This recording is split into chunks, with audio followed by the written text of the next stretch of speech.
Oh, crippling college debt got me again.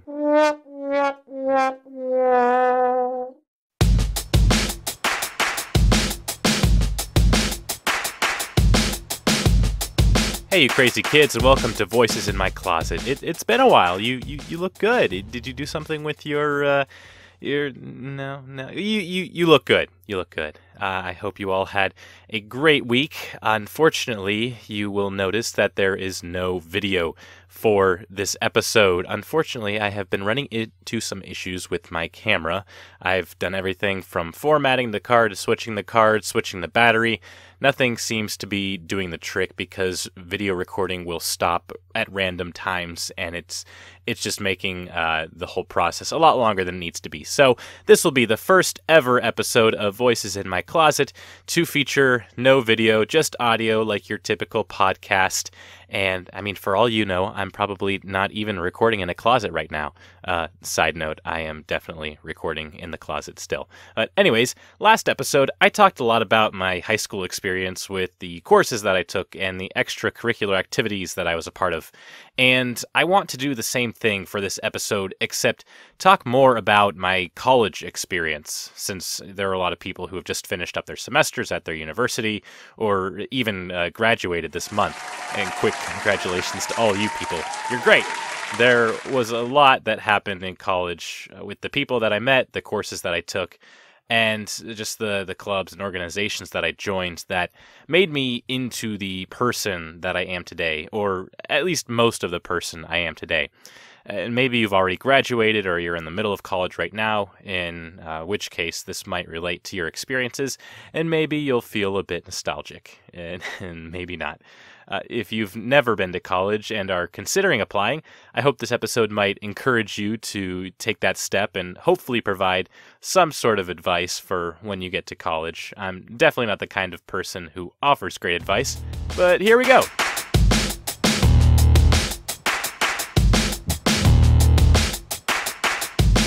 One of the most nerve-wracking parts of college for some people happens before you even start, which is the application process. It's really discouraging for some people when, they receive those rejection letters or never even hear back from the university of their choice. And sorry to all of you, but I never actually had to worry about that. Of the 3 colleges I applied for, I was accepted into all 3, but none of them really had any strict requirements either.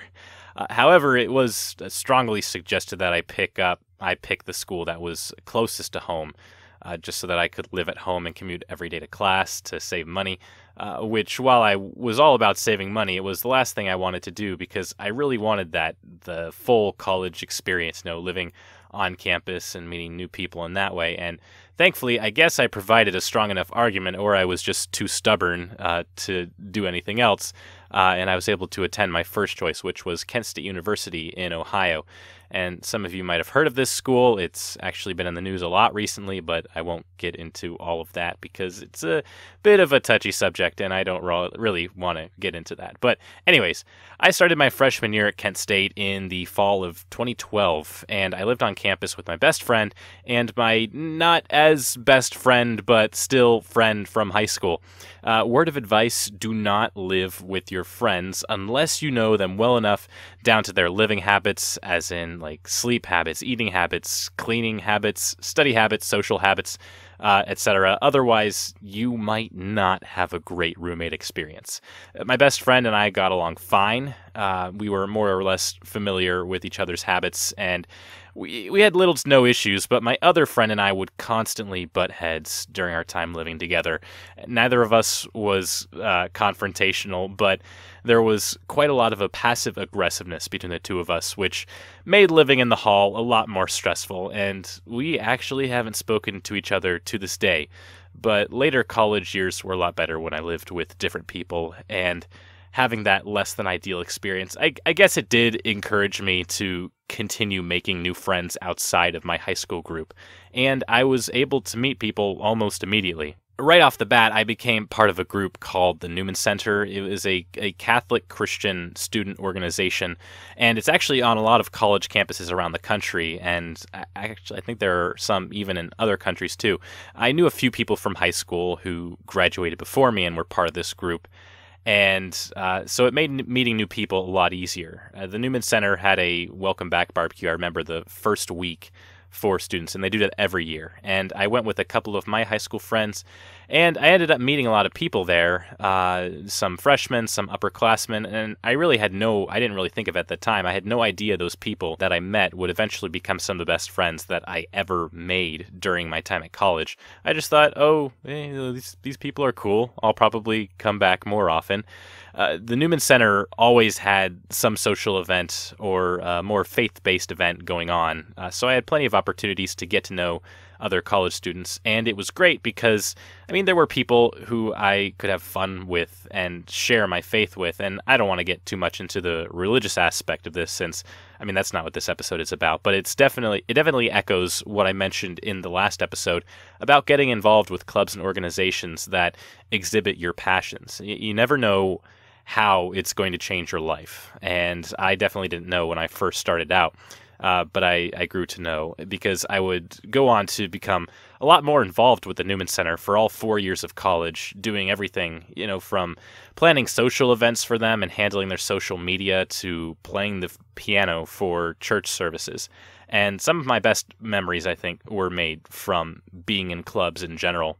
Aside from the Newman Center, I was also a resident assistant for a year in RA, which I discussed in my work history episode, and I actually became good friends with a lot of my student coworkers at that time and gained a lot of leadership skills. But I won't get too far into that since I already talked about that. But other than being an RA, I also got involved with our campus radio station. And I knew from the start of college that I wanted to use my voice to entertain. If you'll remember, part of that decision came from being in speech and debate and drama club in high school. I remember auditioning for the radio station my freshman year, and the managers gave me a call later after, I think it was like the night after my audition, and they said, "Yeah, you can have the midnight to 2 a.m. time slot." And I thought, I have morning classes. I'm not going to do that to myself. And that idea was scrapped for like 3 years. And it wasn't until my senior year that I decided to audition again. I knew that I really wanted that experience of being on air and learning how to work the whole broadcasting equipment, the board and everything. And I wish I had gone back sooner. I still kick myself to this day for waiting so long. I ended up auditioning with one of my best friends at the time, this time around, and we got our own early afternoon time slot on Fridays, which was really ideal because neither of us had Friday classes. I didn't have Friday classes for the majority of my college career, which I'm extremely thankful for. Unfortunately, the real world's not like that. But my co-host, she graduated a semester before me, but thankfully I was able to get one of my other good friends to audition with me for the following semester. And I had a blast both semesters with our show, which was more of a talk show than a music show. We still had to play music, but we did the minimum amount that we needed to.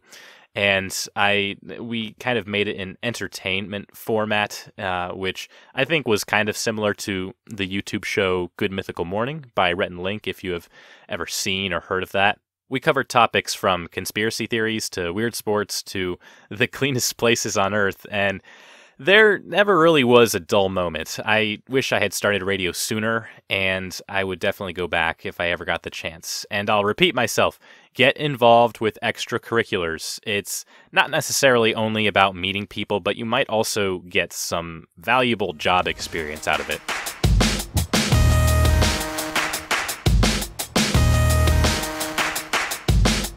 Moving on to courses. As you may already know, I was a communication studies major in school. I know I've mentioned that before, or as some people like to call it, the easiest degree you can possibly get. I understand why most people might get that idea because a lot of students go to comm studies when they switch majors or if they don't know what they want to study in school or what they want to do as a career. So it may be a cop-out for some, but for me, it was a chance to improve my public speaking skills, learn how to influence people through different forms of communication, whether it was, social media or television or radio or just motivational speaking in general. The first classes that you take in college, and some of you might know this, they aren't necessarily related to your major since you have to get your core classes out of the way, like sciences and humanities and writing, etc. After those, though, you get into the brunt of your degree. And I loved it when I finally got to take my public speaking courses. I kind of made it a point to stand out among the other students. I was maybe a little bit too charismatic in that way, but I was in my element. I loved creating interesting speeches.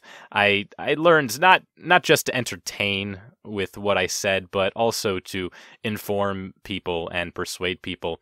And I remember specifically, I had a class called High Impact Professional Speaking that required us to give three different speeches, and one of them was an informative speech, which the topic that I was given was dress to impress. So I came into class on my presentation day in a track jacket and sweatpants.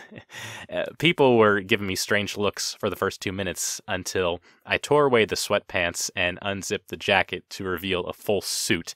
And the mood of the room immediately changed, and I had a fun time the rest of that speech. And it wasn't like it was all fun and games in that class or with any other class in my major, since, we had to learn a lot about the theory of communication and how people interact the way they do, and even the research that people have conducted on communication. That wasn't always my strongest area, but it was still helpful information, I guess. And about halfway through, though, I started to realize that I wasn't really learning a lot about the technical side of my desired career path. I knew I wanted to be a voice actor, but I didn't know anything about the stuff that happens behind the scenes, like in broadcasting. And I was about a year into my YouTube channel at that time, and I wanted to learn more about using radio and video and audio equipment. And there was like a film degree. There was like a major for film, or I think it was digital media, but I definitely could not afford to change majors since it would have been too expensive to stay longer than 4 years. I was already going to be in a lot of college debt anyways. I'm sure a lot of you know what that feels like. So I settled on picking up a digital media minor, which was another great decision, I think. For me, I was able to learn all about how to use professional video equipment. I got to use a boom microphone and even work a teleprompter. I learned about green screen and how to use editing software like Adobe Premiere Pro, Photoshop, Pro Tools. I got to use like a $3,000 movie camera and I also did a lip dub for a black and white horror movie. And it was such a change of pace because I was doing a lot of hands-on work. There were so many projects that helped me hone in on my skills as a content creator, which I definitely think helped me to later improve the quality of my YouTube videos.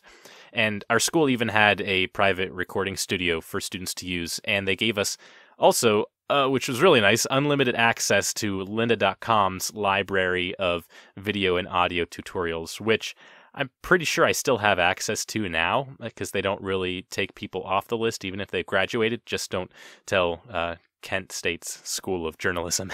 Even though I only learned the basics of audio and video from that minor, when it was coupled with my communication knowledge, I felt even more ready than I was before to look more into a career, pursue a career in entertainment. And I think that's actually where I'll leave off. My college career was really life-changing for me in the relationships that I made, in the clubs that I joined, and the courses that I took. I definitely think I became a happier and more thoughtful person in college, thanks to all of the experiences in those 4 years. And the nice thing about education is that it's something that they can't take it away from you, and you're constantly learning even outside of the classroom. I have a lot of fond memories that can't be replaced, and that definitely, in my opinion, makes college worth the investment. I'm not saying higher education is for everyone, because it's not, but I think it's at least worth a shot. So that's my spiel on education. Give it a try. You might like it.